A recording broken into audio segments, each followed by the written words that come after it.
Hello, everyone. Welcome to the podcast today. This is our legislative news update episode where we cover once per month legislative news from around the country and sometimes the world, because we have a story from the Czech Republic today that is pretty interesting. Check. So I'm thrilled to be with you all. I'm thrilled to be with Matthew. Jacob, yeah, I don't miss him much at all. But no, I'm glad you're back, man. It's been a while. It's cool to have you back. I'm glad you had your vacation. You got to decompress a bit, but I'm glad you're back. Yes, I am. Well, I'm back here at least on the show today, and that's a good thing. So, did not necessarily mean to step away for basically 2 weeks, but that's the way it worked out. It's all right. So, hello, Chad. Tony, hello. Hello, Bobby. Thanks for joining. We had a good shop talk yesterday. At least I thought it was fun. Did it from the range and shot a bunch of drills. The goal was to show folks some drills that don't necessarily use a lot of ammo. And I'd like to think we accomplished that. You could do everything that I shot yesterday with, you could do all the drills for 1 box of ammo or less. And you could do a little bit more practice and do everything else that I did, including some movement drills. Or if you just wanted to work on some of those other drills we shot, do them a couple times each, you could do it all with 2 boxes of ammo or less. Speaking of which, ammo. Dude, I went to the store yesterday, and I was so excited. I saw a 9mm sitting on the shelf. I'm like, wow, this is exciting. And I saw the price tag. It's super high, huh? It was aluminum cased blazer brass ammo. I guess they don't call it blazer brass when it's aluminum. They just say it's just labeled blazer ammunition when it's so actually, when you see blazer brass, it's all cheap ammo, but blazer brass, you're like, that's the better stuff than the aluminum. Anyway, it was aluminum cased ammo, and it was $18.99 a box of 50. Wow, man. That's basically double what it should be. That's crazy, man. At least. In fact, normally I wouldn't even pay that much. It'd be like $9.50 a box for cheap, crappy 115 grain FMJ aluminum cased ammo. Yeah. Man. So I got excited. I was like, oh, I might buy some ammo today. And then I was like, nope. I won't even go that far. Yeah, it's crazy. I had a class last weekend, and I buy bulk 9mm, right? So somebody showed up with Full Metal Jacket, 50 rounds, and they're like, "This is all I could find." I'm sorry, hollow point ammunition. I'm like, and they said this is all they could find, and I'm like, "Hey, put it away. I got you covered. I'm not going to have you spend like to shoot 50 rounds here." So. You're a good man. It's crazy. Mark on Facebook says he just sold his Boss Winchester 9mm target pack 500 rounds. What are you thinking, Mark? Mm-hmm. I wish I had that kind of excess ammo. I could just start selling to people. Oh, it was his boss. I guess he wants to keep his job. Mark says, good thing I reload. Well, yes, although that's only going to carry me so far as well, because I was a little too far behind the ball on picking up some reloading components. I have enough to go a ways, but I don't think I have enough to last me the rest of the year. As much as I know what classes and stuff I'm taking, teaching, competitions I'm shooting, or at least some of them, and I'm like, "Ooh, boy, it's going to get close." Yeah. Mark still has 2,000 rounds. Dude, that's a drop in the bucket, bro. That's a drop in the bucket. Stretch out that 2,000 rounds, though, brother. I think things will come around, but I don't think we're going to see things back in stock with more acceptable pricing, to where you can just kind of expect to walk in someplace like a Bass Pro or a Cabela's and buy some ammo. I don't think we're going to see that till next year sometime. And that's assuming things don't continue to go gangbusters. So, anywho, alrighty. Well, let's kick off the recorded portion of the audio show. Again, today's our legislative news episode, and so we got a handful of stories to share with you. Good news and bad news on the legislative front. Some good things and some bad things, unfortunately. But one thing I'm actually really excited to talk about, and it's our second story today, and it's gonna be fun.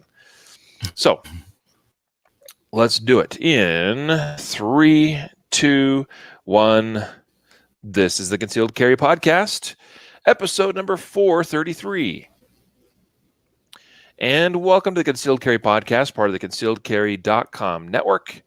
I am your host, Riley Bowman, and I'm joined today by Matthew Maruster. What is up, man? Glad to have you back. Yeah, I'm glad to be back.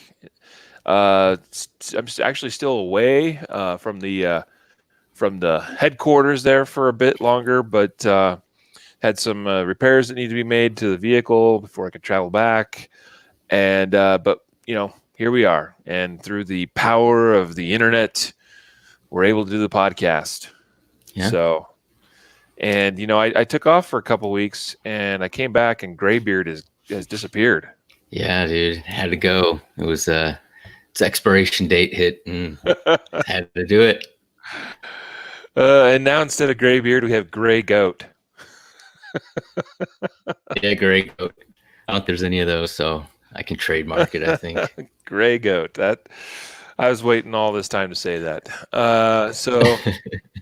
Hey, today is our legislative news episode, folks. This is where we do once per month some coverage of legislative issues, laws that have been passed, proposed, things that various governments are working on, et cetera, et cetera. Try to keep you abreast of these things from across the country, and both on a national and state level. We try to hit those critical points as we can. We got a really great story today, too, from out of the country, from a European country. And I think this one's really fascinating. I'm looking forward to covering that story with you. So, folks, stick around for today's episode. I think you're going to enjoy it. And today's episode is brought to you by our Legal Boundaries by State book. This is the guide for American gun owners that need a quick reference, easy to use, easy to read, and find information you're looking for in this book that we produced here at concealedcarry.com. It is regularly updated multiple times per year. And these things are going gangbusters. They just fly off the shelves. We actually had to order a bunch from a different print house because we basically exceed the capacity of our current one. So some of you may have ordered one, and maybe you've even been waiting for it for a little bit, for a week or 2 or 3, and just know that we got a bunch more coming. But guys, if you're looking for, I think, the best resource out there in a 100-page or less, I think it's actually exactly 100 pages, so it's not super dense or overly complicated, hits all the key points that really you need to know. And plus, there's some great info in there about travel, RVs, hotels, vehicles, all that kind of stuff. So basically, the first half of the book is you go through and it's all the individual 50 states. And the last half of the book is a bunch of other great stuff. National parks and monuments. Heck, I was just at Grand Teton National Park a few days ago. And, it's one of those things where, you're in a national park. And I was in the state of Wyoming. And Jacob wishes he were here to hear me say this, but it is a beautiful place. I like the Idaho side of it too, but that being the Teton Mountains, right? The Teton Mountain Range. Yeah, you want to know what you can and can't do when you're going to the national parks like that. So there you go. Pick up a copy of the Legal Boundaries by State book. You can get the ebook as well as the physical copy. And just head on over to concealedcarry.com/gun law book. This week, speaking of, travel, getting outdoors, going to national parks, this week is the concealedcarry.com Get Outside week. So all week long, we're celebrating the idea of getting out and enjoying the outdoors. It's probably, frankly, the best place you could be right now, at least where other people might be. I mean, in home's good too. Folks still concerned about the whole COVID-19 thing, and cases are ticking up again, and so forth. Well, I think spending some time outdoors is a great thing to do. So this week, celebrate with us the Get Outdoors Week or Get Outside Week. We're sending a bunch of great, just articles and even some podcast episodes we've done in the past, and making sure people on our newsletter list are getting that info. So check it out and make sure you're signed up for our newsletter. All right, so head on over to concealedcarry.com. Just go to the top of the web page. You'll see a link there to join the newsletter and sign up. Make sure you're on our. We actually send just one email once a day. That's all. Okay, that might be too much for some people, and that's fine. That's understandable. But it's really good information, good content. Okay, so get outside, enjoy the outdoors. I enjoyed my time on the range yesterday as we did shop talk. So Matthew, it sounds like you were teaching a class over the weekend, and it was hot. Yeah. I enjoyed the class, but outdoors I wasn't enjoying it too much. It was brutal. It was super hot. It was like 6,000% humidity, I think, or something, if that's possible. It was just too hot. But get outdoors is good. It's good, right? Yep. Absolutely. I'll tell you what, the last 2 weeks has been great weather for me. It hasn't actually been, it's been like, well, there's been a couple days that are a little bit on the warm side, but overall it's just been darn near perfect. Kind of hard to believe for July. Normally I expect it to be a bit hotter. Anyway, all right. So let's get into today's news. Of course, we're featuring legislative stories here today. Matthew, why don't you take this first one from Virginia? We've been kind of following things there in Virginia. Earlier this year, their governor signed into law a number of bills, a bunch of anti-gun bills, and it's looking kind of rough in Virginia, frankly. One quick thing, like as an update, we just learned this recently, like a week or two ago, that for a long time, Virginia had a non-resident permit you could apply for. I don't know if can you hear me? Yeah. I think you kind of froze there for a second. Okay. Yeah. I was just explaining that so Virginia just recently, with all these laws they passed, they've also changed that non-resident permit that you used to be able to get with a simple online concealed carry course. I'm not saying that's the best way to go, but for some people, that's the only way they can go. And it's the only permit they could get because of, the state they live in, maybe not the only permit, because there are a couple of other options. But it was a great way for some people in non-permissive states, non-permit issuing states, to get a non-resident permit from Virginia to allow them to actually carry when they leave the state of Virginia. We learned recently that at the end of the year, that goes away. So no more online concealed carry course, no more, being able to use that to apply for a non-resident permit in the state of Virginia. Bunch of other things passed in the state of Virginia. One big thing is basically a private sales ban, right? So they basically said, just like Colorado, where I live, you got to have a universal background check, and the only place that's authorized to do that check is the gun dealer. So you effectively kill private sales in a big way, because it actually becomes maybe it's not a huge roadblock. I think it is. I think it's a huge inconvenience. Plus, there's a cost associated, because I got to go to the dealer and pay them a transfer fee and pay for a background fee. And I don't know if they're having to charge for background fees in Virginia or not. But anyway, that's one of the laws that was passed. So, Matthew, take it away with this. Court partially blocks enforcement of Virginia's unconstitutional private sales ban. Yeah, it was. It's actually a really good thing. So there was a ban. This just came out. I think it's the 17th of July. July 14th.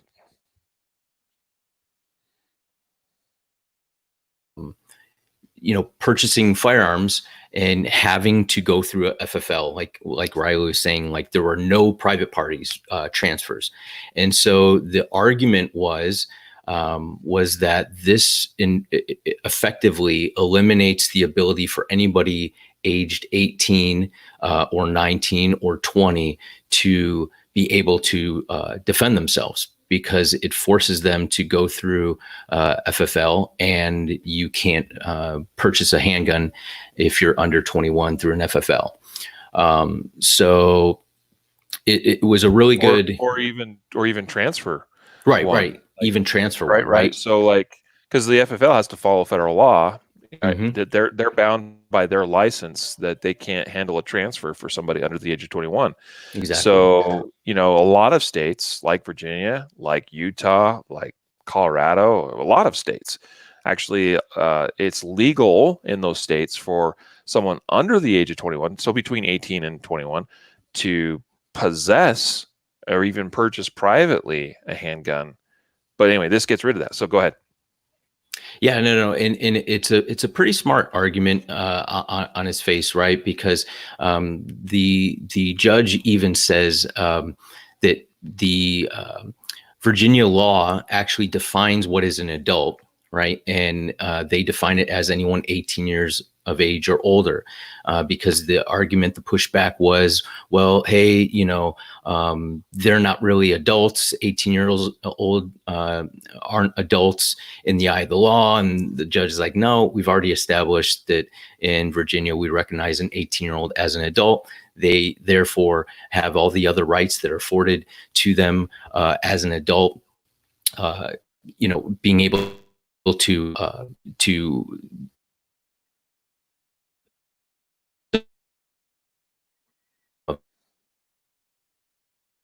a good argument. The article goes on to say, it's not a total victory, right? So it temporarily halted this forcing of all transactions or transfers of a firearm to go through an FFL. And so they're saying that this may end up coming back and being appealed and being reinstituted, because this is not a ruling. It's just basically an injunction sort of thing, which is partially stops it. Yeah. Yeah, it's pretty funny to me. You have the state attorney general for the Commonwealth of Virginia, who's they tried to argue that young adults are not protected by the right to keep and bear arms. Right. So somehow the state's trying to argue that there's this second class of adults, which is hilarious to me, because the law you have the attorney general, who is the guy that's supposed to uphold and defend and enforce the laws on the state, for the state. He should be his office should be the most familiar with the state laws and constitution of the state of Virginia. And so it's how do you stand there and say something like that? Try to treat someone under the age of 21 who is an adult by federal and state law, right? Because they're at least 18. How do you try to stick them in their own little category? These are young adults. It's like a new legal classification, apparently. 18 to 20-year-olds are young adults and not full adults, and thus don't have the right to keep and bear arms the same way that someone over the age of 21 does. Hilarious to me. That's just hilarious. So anyway, that part of the law has been rejected. Okay, so basically, and the court was pretty clear to say that they don't see the actual background check being a what's the word? They don't see that the background check as necessarily being against the Constitution, okay, or being illegal, or that it's necessarily overly a hindrance to things, but that this particular issue, as far as eliminating a whole class of firearms from a class of people, from a subset of adult community, that's the problem. Okay, so the state's got to go back and figure out, and they may try to appeal this, of course, but they've got, assuming that they go with what this judge is saying, they got to figure out how to make a process for 18 to 21-year-olds to be able to purchase a handgun legally, as the state constitution allows in the state of Virginia. So as Tony says here in the comments on Facebook, semi-adults, yeah, exactly, right? So I think the whole idea that even federally we have, and I've talked about this before, the whole idea that we have uh, a classification where adults that aren't 21 years of age or older can't possess a certain firearm is just insane to me. It's crazy to me. So anyway, and Matthew had to bow out for a sec. I think we were having some connectivity issues, so he's rebooting things, and he'll be back. So I'll carry on without him for a moment. Nick is wondering here on YouTube, why hasn't episode 432 come up in iTunes podcasts? That's because it hasn't been published yet. So I should hopefully get on that one today. Thanks for your patience, Nick. All right, so we're going to turn our attention away from Virginia. Good to hear, at least a reasonable ruling from the state of Virginia, and something here to hopefully make it a little bit easier for the semi-adults to buy their guns. All right, let's turn now to this is a story. Hopefully Matthew gets back here for too long. This one's actually from outside the United States. So I find this one's really intriguing. The Czech Republic is and has been for some time the most gun-loving European country probably in all of Europe, right? People may not realize this, but you can actually, and there's a bit of a process, some hoops you have to jump through. But in the Czech Republic, people can actually carry handguns with special permits and stuff. And they don't have quite the same level of restrictions, both in terms of the where and how they can carry guns, and also the type of guns and caliber that they can own and carry, like some European countries restrict. Like some European countries restrict citizens from being able to possess calibers that are the same as what their military and police use. And so that's why you'll see in some European countries, like for us, where 9mm is so prevalent, and so it's like, it's the number one pistol round, pretty much. But you go over to Europe, and there's certain countries where you don't see 9mm except for in the hands of military and police. So the Czech Republic is this is a fascinating article on ammoland.com that says here that they continue to be at the forefront of the battle for gun rights in Europe. Okay, so on July 13th, just about a week ago, 2020, the Czech Republic government announced that it endorsed a plan to enshrine the rights of individuals to use a firearm to defend themselves and others in the Central European nation's constitution. The move comes 3 years after another pro-gun constitutional amendment passed the Czech Chamber of Deputies, which is their lower house of the Czech parliament. But that one failed to receive final approval. But it sounds like now they're moving forward with this. So they introduced, there was 35 members of the Czech Republic Senate that introduced the following legislation. I'm going to read this to you because I think this language is fantastic. It says here, according to this legislation that was introduced, this proposal would alter the charter to include language that roughly translates to the following: the right to defend one's life or another's life and weapons is guaranteed under the conditions laid down by law. That's pretty good. In a document explaining the forwarded change, the senators noted the current proposal strengthens the fundamental rights of individuals. The proposal itself introduces a constitutional enshrinement of the right to defense with arms. The item goes on to explain, given the importance of the right to life, which is the most basic right, because without life, other human rights cannot be fulfilled. The proposal considers it appropriate to symbolically elevate this right to the constitutional level. Wow. Like that's good stuff right there. Yeah.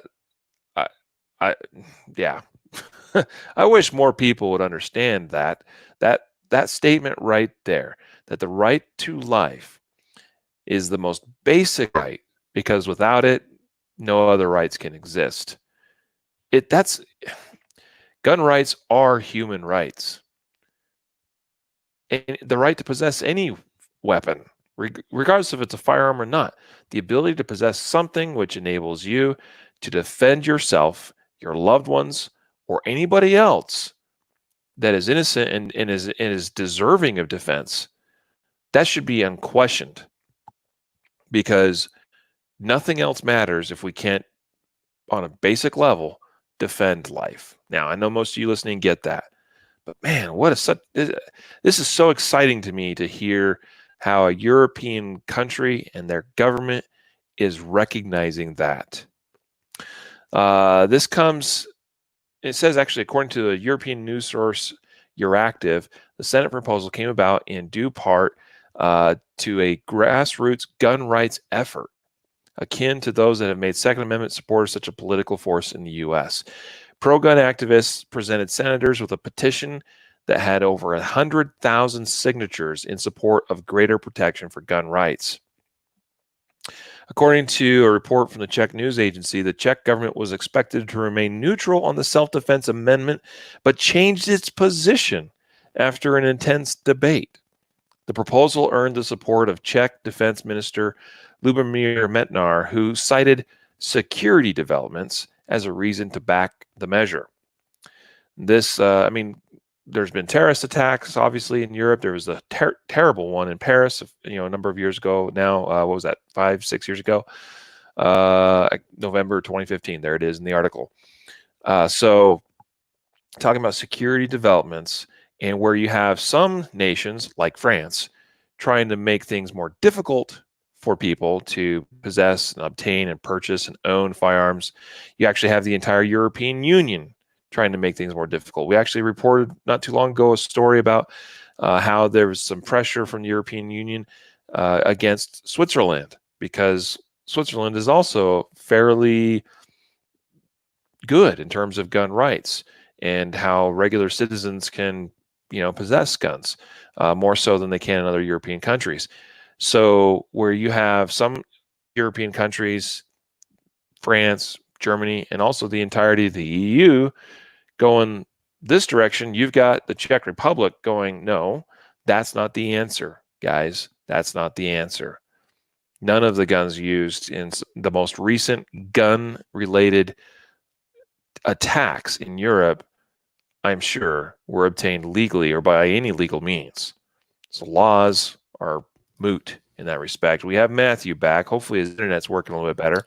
I hope so. I try to get everything squared away. I don't know what's going on, guys. Sorry about that. That's all right. That's all right. Sometimes happens. So, just talking about, obviously you were here for a moment or so, this Czech Republic proposal. They're looking at amending their constitution to including provisions, and I'm going to read this again because I think it's so good, that given the importance of the right to life, which is the most basic right, because without life, other human rights cannot be fulfilled. The proposal considers it appropriate to symbolically elevate this right to the constitutional level. And in other language, they say that the right to defend one's life or another's life and weapons is guaranteed under the conditions laid down by law. In other words, recognizing that to be able to actually properly defend life at times, we need to also have access to weapons that permit that to happen. And this is going to be enshrined in the Czech Republic Constitution. What do you think about all that? You know what? When I saw this article, I had to put it in there because I think it's, I think it's pretty amazing that, you have a country that is just now enshrining this as a constitutionally protected right, or, their charter, or whatever they want to call it, right? Like a protected right, like recognizing this. Like our founding fathers knew about this a long time ago, right? And so this is what's made our country, I think, obviously not this alone, but this forward thinking, or this revolutionary way of looking at how people are to be governed, and giving them the right to do these things. That was everything that had come before, right? And so we see that just now countries are recognizing this, and where they're not, and they're going the opposite way. You look at places like Venezuela and things where these rights are being stripped away before our eyes, and they see the importance of something just so simple as making it a point to recognize without self-defense, you can't have any other civil rights because you can't protect your life. So it's such a foundational thing, but I thought it was so cool. Yeah, man. I'm glad you included this story in our coverage today on the legislative episode. So good stuff. Well, let's go now to Hawaii. Since we got you back, Matthew, why don't you tell us about this update from Hawaii? So we basically have two bills that were defeated, which is a good thing, okay? But there were also two other bills that were passed this session that are less good. So give us the rundown. Yeah, so here's the rundown for Hawaii. And I can't remember, last week we had somebody from Hawaii listening, so hopefully they're listening again today. But this just got released from the NRA-ILA July 14th. So two bills that passed, or two bills that were defeated, anti-gun bills, is House Bill 1902. This would have prohibited the manufacture, possession, sale, barter, trade, gift, transfer, acquisition of magazines capable of holding more than 10 rounds. So this is your typical magazine round or capacity limitation that we'll talk about in another story here. But this would have banned that. That got defeated, which is awesome. Riley can tell you all about magazine ban or restriction, limitation restrictions. And the other one that was defeated is Senate Bill 2635 SD2. This would have on purchasing ammunition. Now check this out: to provide proof firearm registration for the particular caliber of purchase. The owner of a firearm may also designate an alternate person who, after fingerprinting and background check, will be issued a permit to purchase ammunition for that firearm. In the case of firearms capable of firing multiple calibers, the bill leaves the decision to include any additional calibers up to the discretion of the police, with no outline process for appeal. Yeah, no kidding that got defeated, and good for you guys in Hawaii, because that is just ridiculous. That is the one, that's the little poison pill that they slip in there that pretty much makes it almost impossible for you to utilize the firearm that you jump through all the hoops to get, right? Like, they make purchasing ammunition so ridiculously cumbersome that nobody can do it. But like we said, two bills actually passed. And the ones that passed were House Bill 2744. This places severe restrictions on certain firearm parts in effort to ban home-built firearms. So this is, ghost gun, all the scare. Hey, we got to limit all these components so nobody can possibly make a firearm in their own home. But once again, the language is vague. It's overly broad. So it's open to interpretation. And then you have application that is all over the place. Nobody knows what's illegal. Can you put this on with this? It just creates a tremendous confusion for people that want to be legal and want to, buy components for the firearms. Right. And also this would have required Hawaiians' tax dollars to create a commission to research gun violence. And the NRA says, while the NRA does not oppose objective research, this would produce a biased advocacy instead of sound science. And this is what has been going on. And if you hear politicians will use this line and say the NRA against gun violence research, they're against it. That's just not true. There has been gun violence research, but what the opposition to it is to use tax dollars to do this, and do it under an administration or in conjunction with some sort of political party. And then you come out with some partisan, obviously there's numbers that are all over the place depending on what party or what political ideology you want to spin it for. So what they're saying is have an independent group do the research, and that would be better. But that passed. So, and the other one that passed is Senate Bill 3054 SD2. This requires notice of permanent removal of a firearm outside the state with the registering county within 5 days, and a penalty of $100 per firearm would be assessed for non-compliance. Not sure what the big deal is with that, like why they want to, hammer people, make sure they remove or say that they're removing the firearm from out of the state. I guess they want to keep an accurate count of who has firearms and where they are, but that's going to give you a penalty of $100 per firearm for non-compliance with that. So there you go, Hawaii. Dang, man. Yeah. Start out good. Crazy stuff. So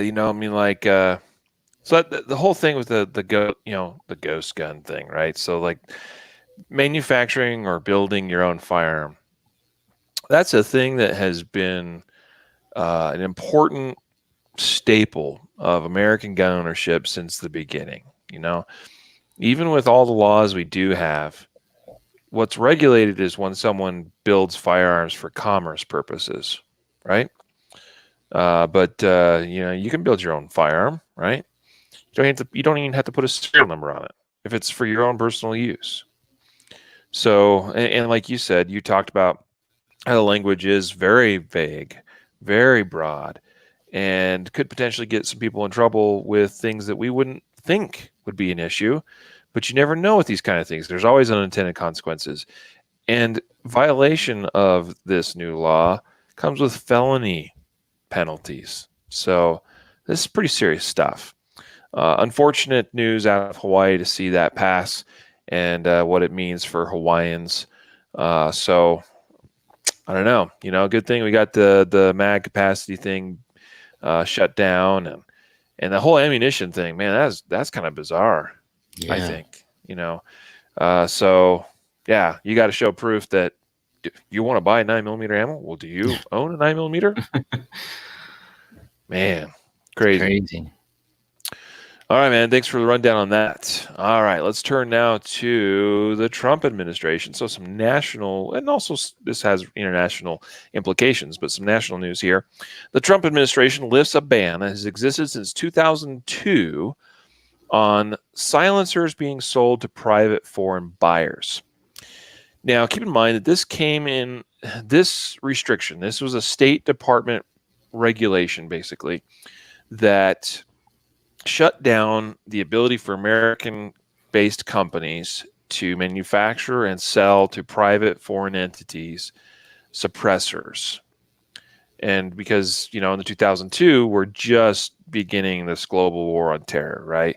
We're just starting to go into Afghanistan, Iraq, especially at that time as well. And so it was a sensitive thing, this idea that, well, we may be selling stuff to private foreign buyers that then are turning around and transferring those or selling those to our enemies in the Middle East, which I suppose is understandable. But let's also be real. Let's keep in mind that what are we talking about here? We're talking about suppressors, which is an inanimate object that does nothing by itself. It's a tube with discs or baffles or washers or whatever inside of it. It does nothing. It doesn't hurt anybody. It doesn't fire anything. It doesn't do jack squat. And that's to me, like, so it's one thing, I suppose, if we were talking about firearms and projectiles and things that do that, but here we're talking about a muffler for a gun. So I'm a big believer in the free market, and I'm okay with free market, working on this one. So I don't think our American-based companies are interested in selling and supporting terrorists and our enemies across the globe. But if they have a legit foreign buyer that comes to them, an agency, whoever, and wants to buy suppressors, I couldn't care less. All right. And that's the same approach that a lot of other countries have, including, I'm fairly certain that Czech Republic is on that same page, but places like New Zealand, I think Australia, a bunch of other countries throughout the world that don't even regulate suppressors at all. Because what's the point? Right.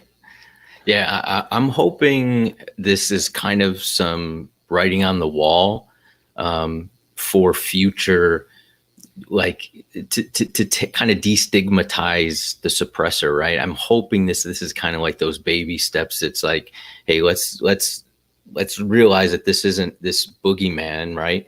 And then maybe in the future, we won't have to, sell our firstborn child in order to purchase a suppressor, right? Like it's the hoops that you have to jump through to get a suppressor is insane. So hopefully this is kind of that recognition or realization that, hey, we're going to go down the road of like destigmatizing suppressors, and it will be so much better in the long run.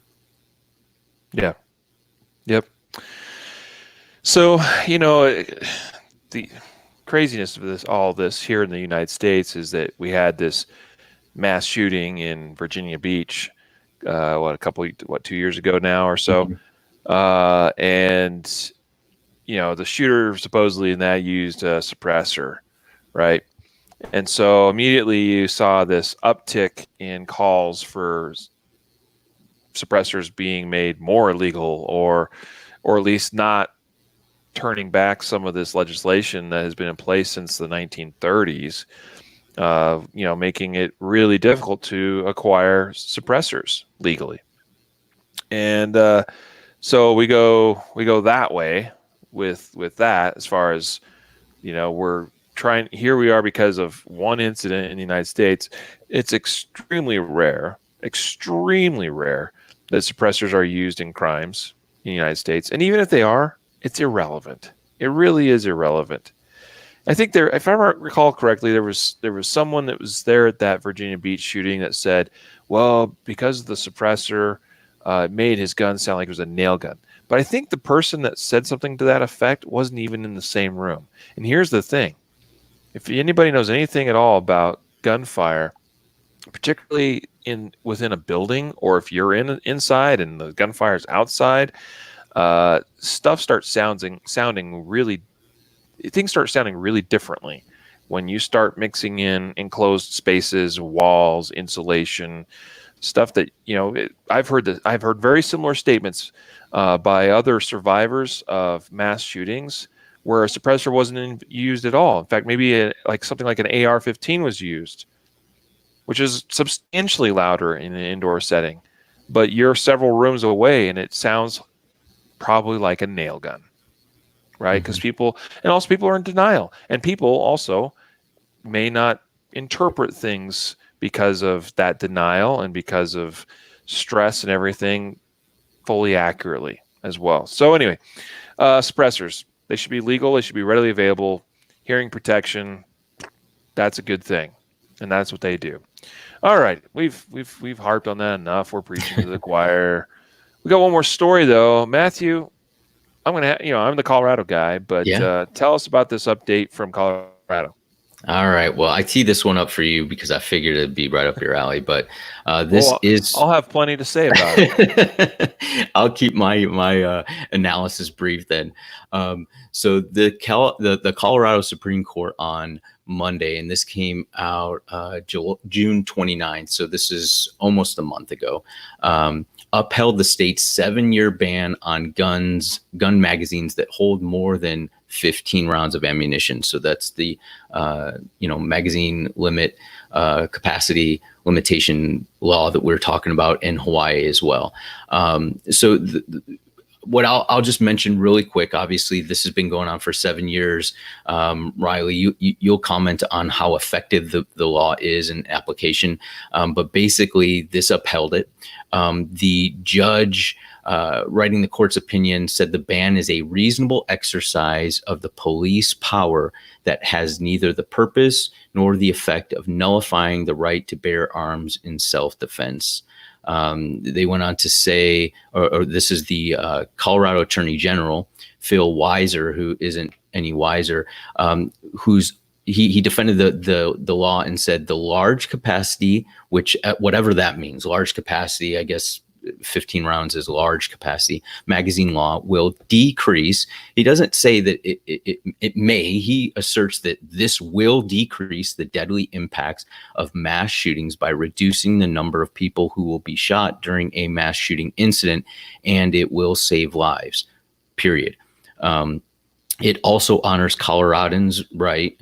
Is that right? Coloradans' right to bear arms for personal defense. Today's ruling is a win for public safety and for the rule of law. I don't think that's actually accurate, but I'll let you kind of go off on that, Riley, because you live there and you're under the regime of magazine limitation. The regime. Dude, you picked right up though on this statement from our wonderful Colorado Attorney General. This is the kind of stupidity that comes out of those that we expect to protect, defend our constitutions that are our state, wide enforcement arm. And here we have our Attorney General saying something as stupid as a large capacity magazine law will decrease the deadly impacts of mass shootings. Okay, where we can point to examples, including the one in Florida, Parkland, Florida, where the shooter did not even use the large capacity. I'm doing air quotes for those that are listening only. Large capacity magazines, right? So clearly, plenty of damage can be done with less than large capacity magazines. Plenty of crimes and mass shootings have been committed with all kinds of things, right? So, and not only that, if I recall correctly, I think that 100-round magazine that the shooter used in Aurora, I think that thing jammed on him like not that many rounds into it. So,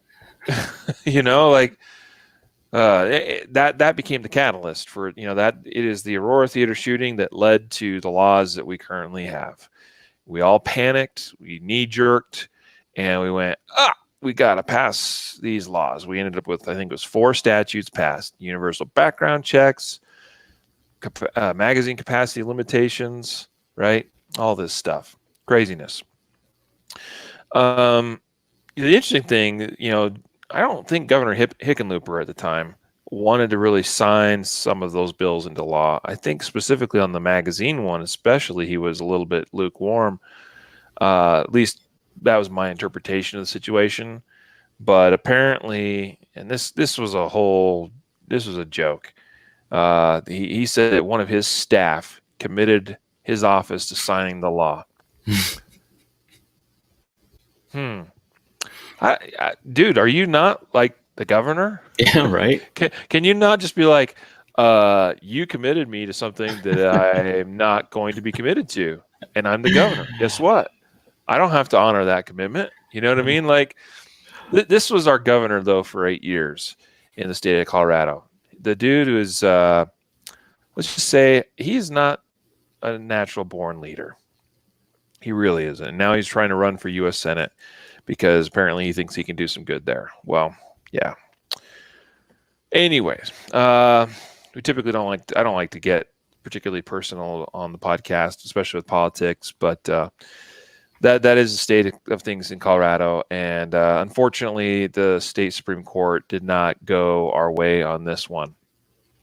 And that's the thing, right? Just like our federal judges, who sits in the White House is an incredibly important decision, regardless of what you think about a person personally, because if there's a reasonable belief that individual is going to put in place judges that will more than likely issue rulings on things that are correct and proper interpretations of laws and the Constitution, then I think that's who sits in that seat in the White House is far more important than what they do as the actual president, right?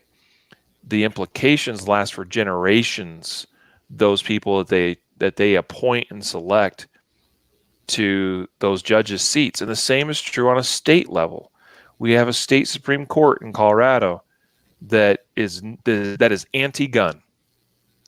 There has not. I don't think there's been a pro-gun ruling from our state Supreme Court on anything in quite some time.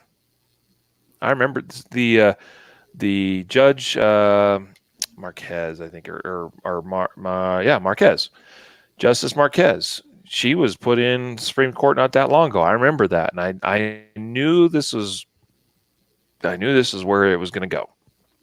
So it just reinforces how important it is that we make good decisions as far as who we put in positions of power that make at least the initiating decisions on who we appoint to some of these positions. It's really, really, really important. Yeah, and you guys are even battling preemption laws that are contrary. I mean, blatantly against the Constitution, your state constitution, and they're still in effect.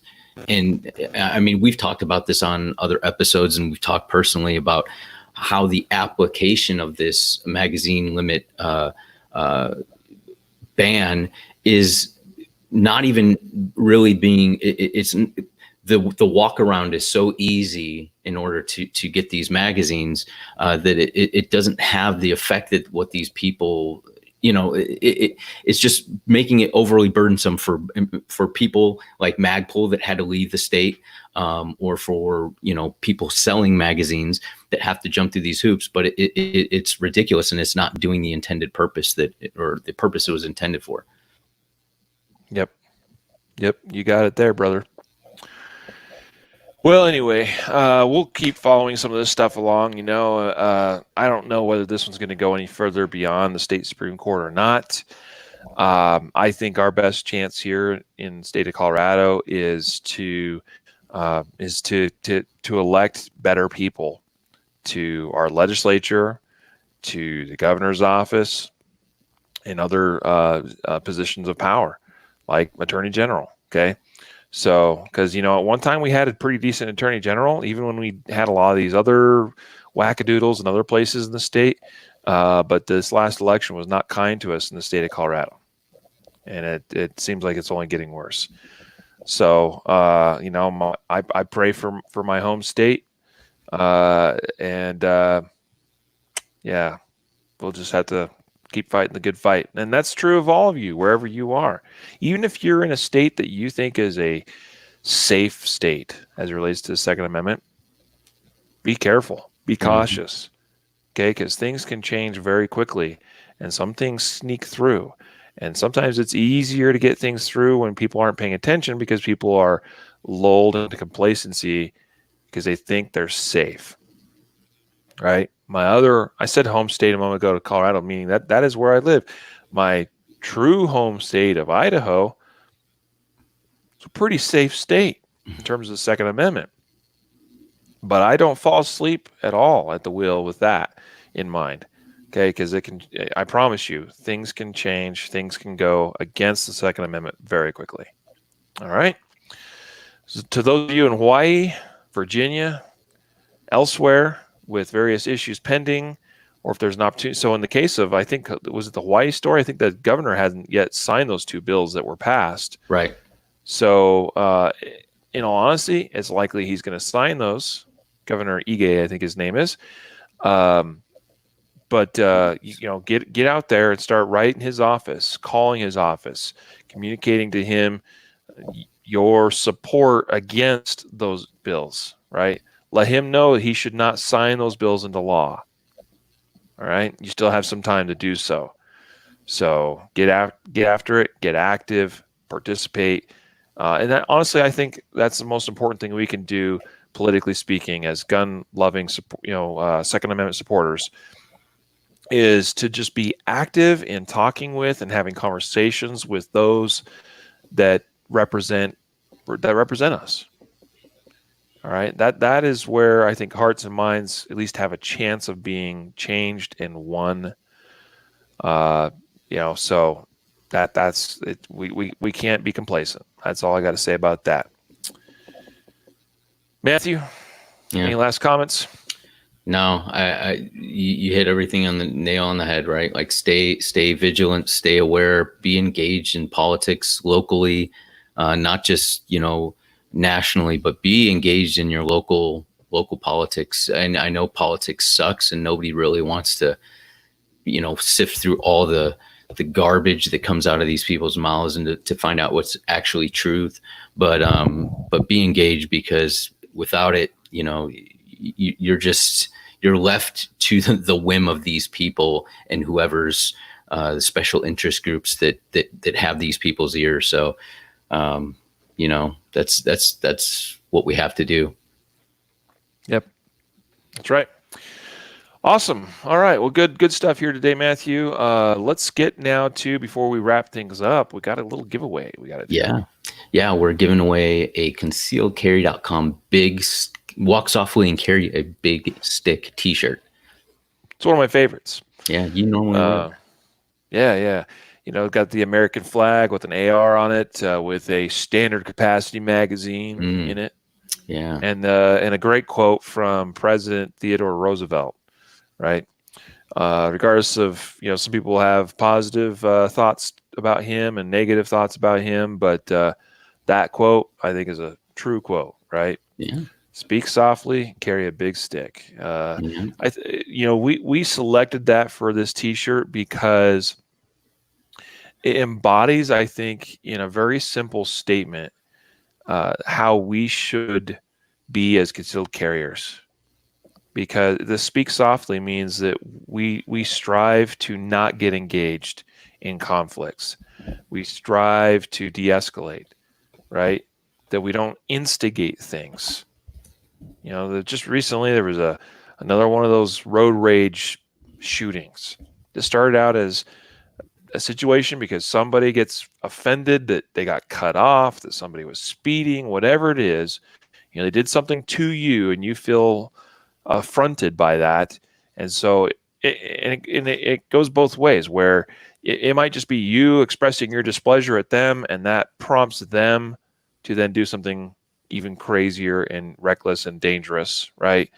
Or there's been concealed carriers, okay? That's the truth. People that were previously law-abiding citizens, passed background checks, bought guns, got permits, and they're just having a rough day.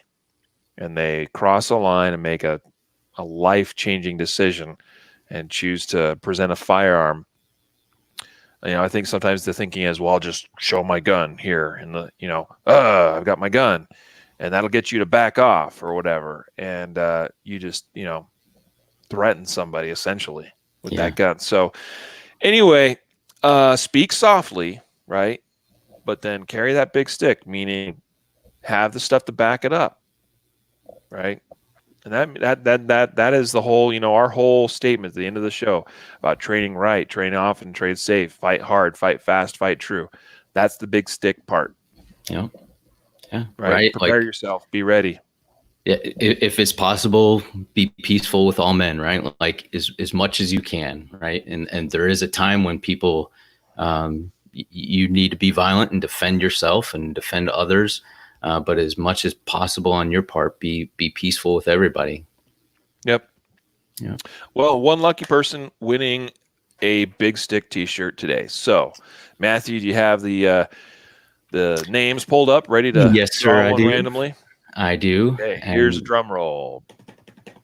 The winner is Kent, and you have a common last name, and you have a Yahoo email address. We'll send you an email. And make sure you send us back your size and where you want us to send it, and we'll get it out to you. All right. Kent with common last name. Kent. It's either Kent Smith, Kent Jones, Kent Brown. Maybe. You may be right. One of those may be right. Congratulations, Kent, on winning a Big Stick T-shirt, as we call them.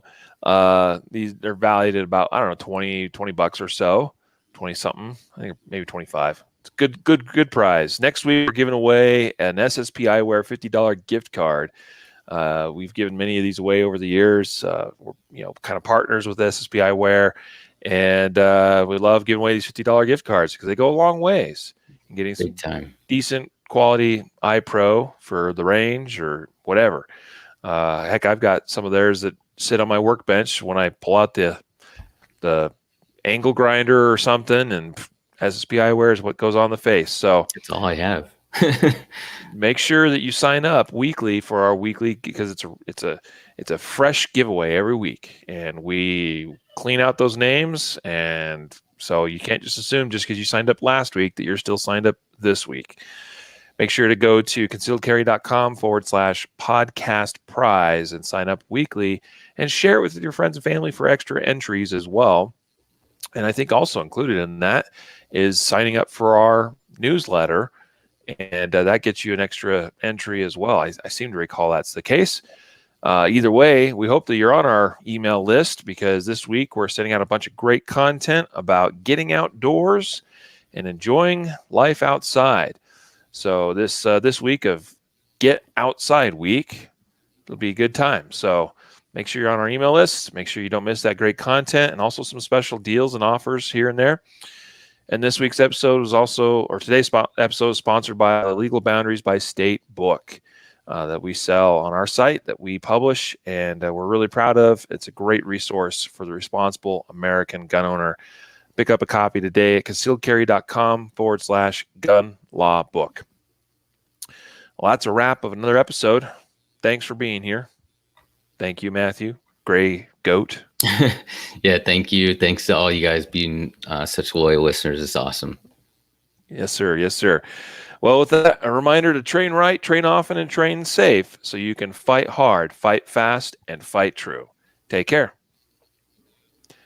All righty, guys, thanks for a great show. I know that we had a little bit of issue with Matthew's connection there at times, so thanks for your patience with that. Seems like we got it resolved. It got better towards the end there, so good job, Matthew. Yeah, I don't know what it was. I'm not sure, but I think we got it all worked out now. Sweet. All right, we're going to let you all go. You guys take care. Be safe out there. We'll see you, later this week. We'll have another episode. We got a special guest, Don West from CCW Safe. He's the National Trial Counsel for CCW Safe. Should be a good episode, so you don't want to miss that one. All right? So we'll see you later. Take care.